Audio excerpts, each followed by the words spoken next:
They weren't always this way. They once tried to belong, to join, to blend, to soften their edges enough to be held. But over time, the Sigma INFJ learned something unsettling. Belonging often comes at the cost of authenticity. And they would rather be real and alone than edited and surrounded. This is not a preference for isolation. It's not misanthropy or bitterness. It's the quiet, empowered choice to choose alignment over attachment. Here's why Sigma INFJs choose solitude, not as an escape, but as a homecoming. Part 1. They've outgrown surface-level connection. At some point, the Sigma INFJ realized most social rituals are just that, rituals. Empty pleasantries. Performative inclusion. Conversations where everyone talks but no one is heard. They sat in crowded rooms and felt invisible. They listened to stories that didn't interest them, smiled through interactions that felt hollow, and slowly started asking themselves, is this connection or just proximity? And the answer was clear. Proximity isn't intimacy, laughter isn't resonance, and being invited doesn't mean being understood. So they stopped showing up where their presence didn't matter, and started reclaiming their solitude, not as rejection of others, but a reunion with themselves. Part 2. Authenticity feels more natural in silence. In solitude, the Sigma INFJ isn't performing. They're not adjusting their tone, not filtering their thoughts, not measuring their impact. They can simply be. No masks, no adapting, no calculations about how they'll be perceived.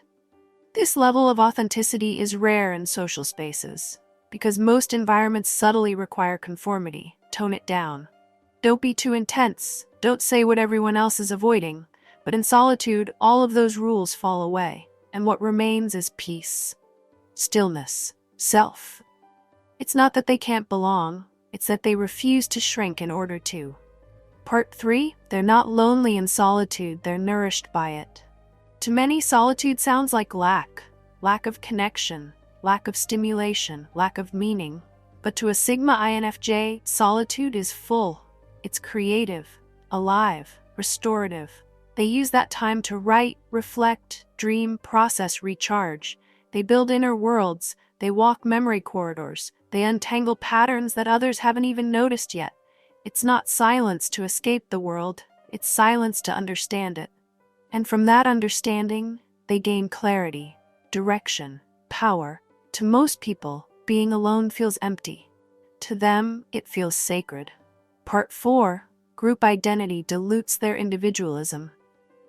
Sigma INFJs have a natural aversion to labels, roles, and groupthink, not because they're rebellious, but because their identity is built from the inside out. They don't subscribe to trends. They don't conform to fit in. They don't outsource their morality, opinions, or self-worth. So when they enter environments that require them to be less of something, less intuitive, less intense, less discerning, they feel suffocated because they don't want to represent a group. They want to represent truth. And if the cost of belonging is conformity, they will always choose individuality, even if it means walking alone. Part 5. They read energies too deeply to stay comfortable in crowds. Most people can tune out subtle emotional undercurrents. Sigma INFJs cannot. In social spaces, they pick up everything. The fake smile, the hidden rivalry, the quiet sadness behind someone's eyes, the unspoken tension between two people across the room. They absorb it all, consciously or not. And after a while it becomes overwhelming, draining, loud in a way that has nothing to do with volume. So they leave. Not because they dislike people, but because their nervous system is flooded with everyone else's unspoken stories. In solitude, they return to equilibrium, to their own frequency, to emotional quiet. Part 6. They don't chase belonging, they attract alignment. Sigma INFJs never beg to be included. They don't plead to be chosen. They don't perform to earn space at the table. They've realized that true belonging cannot be forced. It must be felt, natural, mutual, quietly resonant. They'd rather wait 10 years for one soul who sees them than spend 10 minutes pretending for a room full of applause. They don't look for crowds.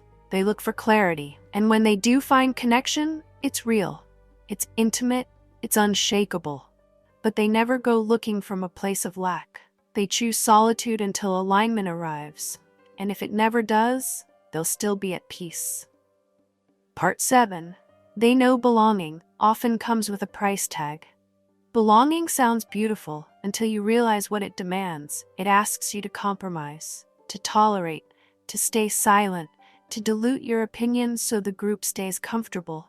Sigma INFJs have paid that price before, and it cost them parts of themselves they'll never lose again. They don't mind being flexible. They don't mind holding space for others. But the moment someone tries to mold them into something they're not, they withdraw. Not to punish, but to preserve. Because the cost of fake belonging is self-betrayal. And they're unwilling to pay that cost. Part 8. Their inner world is already a community. While others seek connection externally, Sigma INFJs already have a vibrant internal ecosystem. They converse with ideas, reflect on old conversations, hold memories like living entities. They process, replay, revise internally, constantly. Their solitude is not silent. It's alive with thought, emotion, and introspection. And because of that, they're rarely bored or lonely. They don't require constant stimulation. They can sit in a room for hours and come out wiser, more grounded, and emotionally full. Their mind is their sanctuary, and it never asks them to pretend. Part 9. They're not antisocial, they're selectively social. Sigma INFJs aren't hermits. They enjoy conversation. They love deep, one-on-one connection. They can be incredibly warm, engaging, even charismatic, but they are selective. They don't waste energy on shallow dynamics. They don't network for networking's sake. They don't engage out of obligation. If they're present, they want to be. If they're listening, they care. If they're speaking, they've thought it through. Their social circle is small but sacred, and every connection in it is earned. They don't fear people. They just don't need them to feel whole. Part 10. Solitude is their sanctuary, not their wound. There's a difference between being alone and being in solitude. One feels like lack. The other feels like choice. For the Sigma INFJ, solitude is not a trauma response. It's a power source. It's where they meet themselves fully, where their insights crystallize, where their boundaries reset, where their vision strengthens. They don't isolate to avoid, they retreat to restore. And the longer they stay in that sacred space, the clearer they become about who they are, what they want, and where they're going. So when people say, "You're too alone," they don't flinch. Because solitude isn't their weakness, it's their edge. Conclusion: belonging was never the goal. Truth was the Sigma INFJ never set out to be isolated. They simply refused to sell pieces of themselves for a seat at a table that required silence. They chose solitude not because they gave up on connection, but because they gave up on pretending. And in that quiet space, they found something more valuable than fitting in: peace, clarity, self-respect. So if they walk alone, let them. They're not lost, they're not broken, they're not lonely, they're just done compromising. And they'd rather walk the long road in solitude than take the shortcut to somewhere that never felt like home.